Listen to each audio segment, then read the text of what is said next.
Okay, so I'm sorry for the huge wait.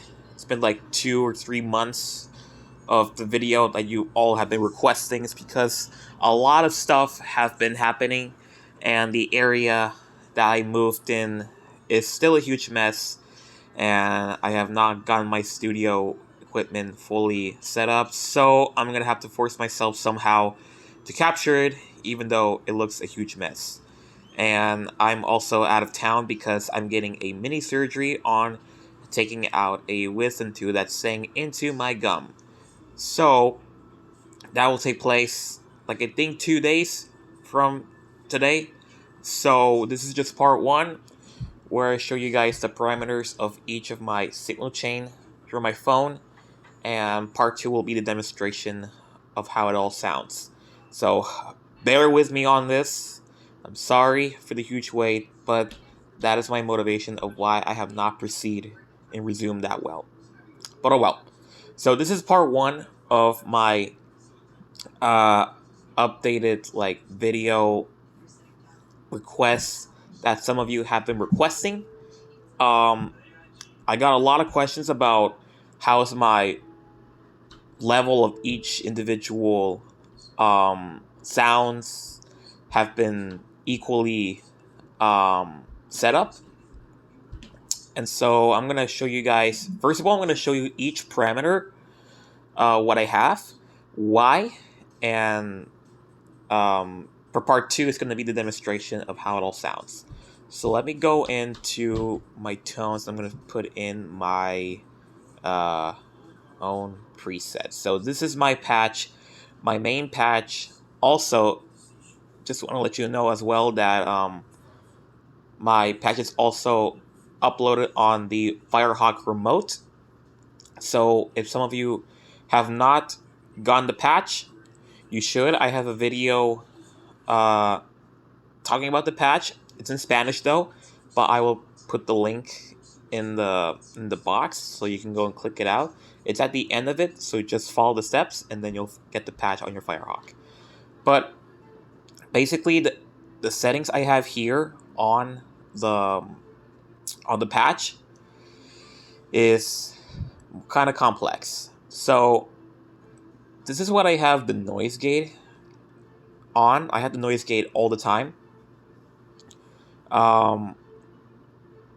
And I have a wah pedal here that I can just turn on and off with the front bare end of the volume pedal. I just use a line 6 wah, really. I don't use it that much, but it's there if I want to, just for fun. But I don't use it the majority, really. And here are my drives. So when it comes to having a good overdriven tone, for my personal taste, I like to have the drive to be at the exact output as my clean tone whenever I turn them off.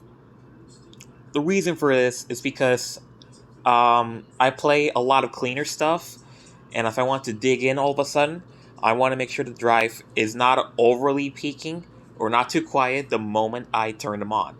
So I keep the level approximately the exact result as my clean tone. So the moment I turn them on, it's supposed to be at the exact same level of my clean tone. So when I do these stuff, I leave the output level at the very end. And I would just, first of all, get my parameters set up as I would. So I have the drive like a 91. I'm going aggressive on this.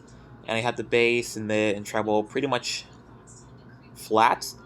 And then the output I play, this is what I do. This is what I do to get the output level the exact same as my clean tone. So what I would do is I turn the drive off. I would play.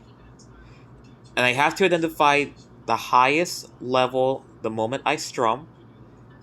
Once I identify it, then I turn the drive on, strum it again, and then identify whether if it's the exact same output as my clean tone when I turn it off. So if it's too low, I turn it up, turn it off, strum to my clean tone, hit it on, strum again. If it's still quiet, a little bit more, turn it off, and then strum again. And if it's too loud, I just turn it off until I get the exact sweet spot of my patch, overdriven tone. And the same thing for the next drive, because I have two drives in the signal chain. I have a lighter one and I have an aggressive one.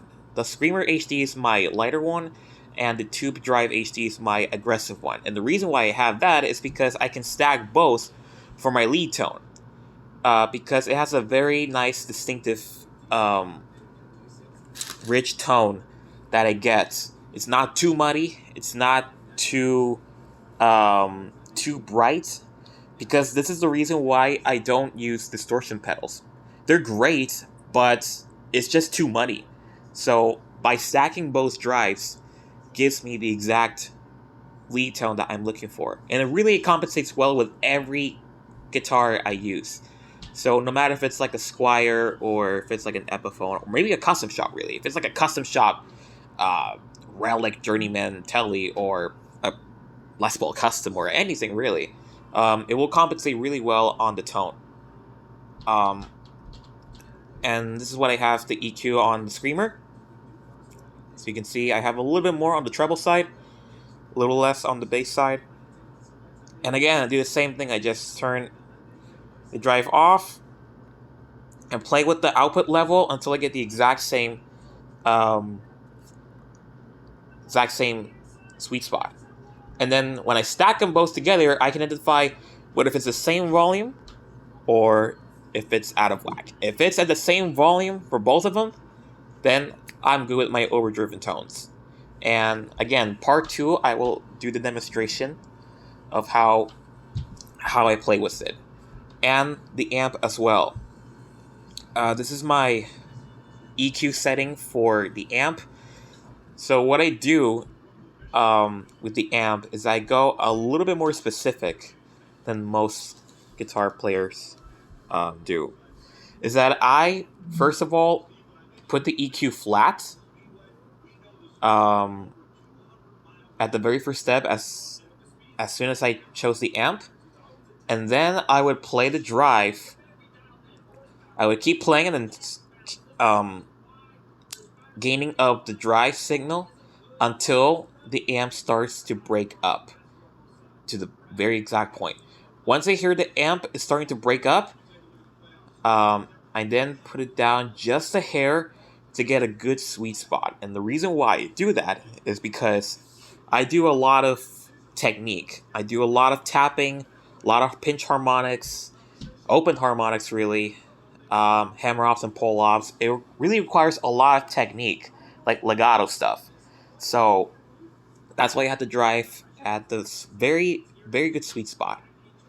And then I have the bass and mid pretty much flat, and I raise the treble just above 20-ish, 25% of the bass and mid. And I had the presence at 40, and the volume of the amp, which then controls my main volume of my pedal board, I only moved it depending on the environment I have. So if it's a smaller environment, I would put it like about between 35 to 40. If it's somewhere bigger, I crank it up to about 50. And if it's like a huge arena or something, or like a huge environment, then I would put it like about 65. But the majority of wherever I go, I leave it like about 50%. And then the cap, I use a 4x12 greenback 20s, and I have the early reflection 0, which means that the microphone, which is a 57 straight mic, is touching the cone on axis. And I had the compressor super duper tight because I like to get a lot of attack, especially when I'm playing very soft. I don't want the notes to be like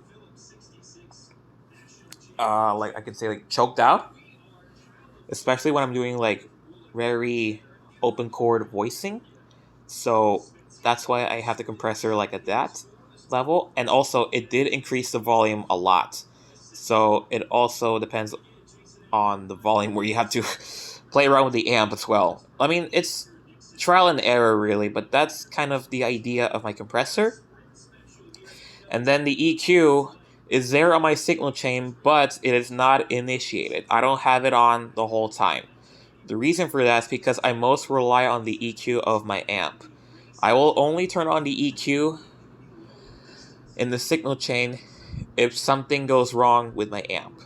If for some reason it gets too bright, or if it's out of whack the EQ, or something goes wrong really, then there's the backup EQ to fix it. It's the same parameters, the same EQ type as my amp, so no matter what happens to the amp, I hit the backup EQ, it'll be good to go. And then my delays. I have a digital delay, and right now I have it on quarter notes. I wish I would have a dotted ace delay too, because I like to have a mixture of both, but I'm very limited with the FIREHAWK, unfortunately. But I will say this, I actually have bought myself a new device that I'm super duper duper excited and relieved about, because I've been wanting it for like a year and I finally have it. I'm not going to tell you what it is, but I will give you a hint. It's from line 6, and you're probably going to be already knowing what it is, but yeah, I will show you that in another video. But this is the tempo, notes, signature, and mix level, and feedback and EQ I have. The EQ is all flat. I have the feedback like around 40%, and the mix, depending on what subdivision I change. So if it's like a dotted eighth delay, which is, I can change it here from my phone, then I would raise up the mix by 40. If it's going to be a solo or something more melodic, I go to quarter note and I bring it back down the mix. Really. And that's my delay setting. And then the reverb, I have a whole reverb. I had the K almost maxed out, but not entirely.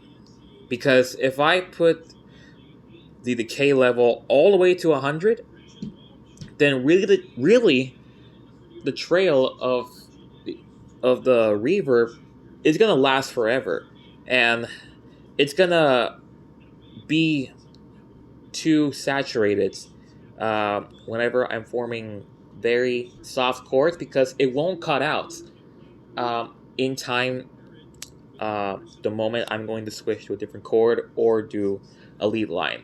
I mean, if it's just by myself, yeah, but I'm playing with other instruments, so I want to keep it very, very precise on the type of dynamic I do, which then involves how much of trail of ambience I want. So I have it like about 92%. The tone I have it is at 100 to make it more chimier and more brighter, and the mix I have it is about 50. And it does raise the volume just a hair. So that's my reverb setting, and I have a looper here as well. Just regular settings there that I have just to practice out. And talking about the noise gate, this is the best I can to get the noise gate in sync, because I have a very noisy Stratocaster, which some of you may know what Strat I have. But that Strat is very noisy. So even if I have very light gain setting, it's still going to produce noise. So I would either sacrifice and then bring up the noise gate a lot to eliminate the hum, but it will also reduces the gain level, not the gain level, the gain stage of my overdrives. It's going to reduce the saturated tones I'm getting, and I don't want that. So I would either sacrifice the hum or sacrifice the drive. So what I chose, I sacrifice somewhat hair of the drive, but also somewhat hair of the noise gate. But it's fine, because whenever I'm not playing, I would just turn the volume all the way down. I'm not going to have it ringing in the background, really.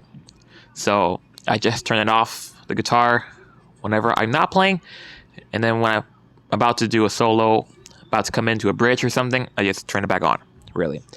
And mostly on the Strat, because with humbuckers, in this case for like my Tomcat or my Black Squire Strat or my D'Angelico, can get rid of that easily.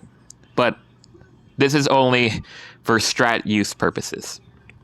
So you can see I have the noise gate roughly about the almost sacrificial spot that I have on. And that's pretty much it of the parameters of my signal chain. So yeah, I hope you get an idea of the signal paths that I got. If you can try to replicate your own without having to download the patch, if you look really carefully of each individual setting, then you'll be good to go. If you're unable to find the patch. But like I said, I have made a video talking about my patch and also where to find it. It's in the end of it. If you can't find the video, I can put it in the box below. But yeah, as far as that goes, that's my signal chain. Every single ounce of my signal chain is there. So I hope that gives you an idea of it. And again, the next part is going to be the demonstration of each individual sounds I'm getting. So yeah, thank you so much, guys. Take care. Have a blessed day, and talk to you soon.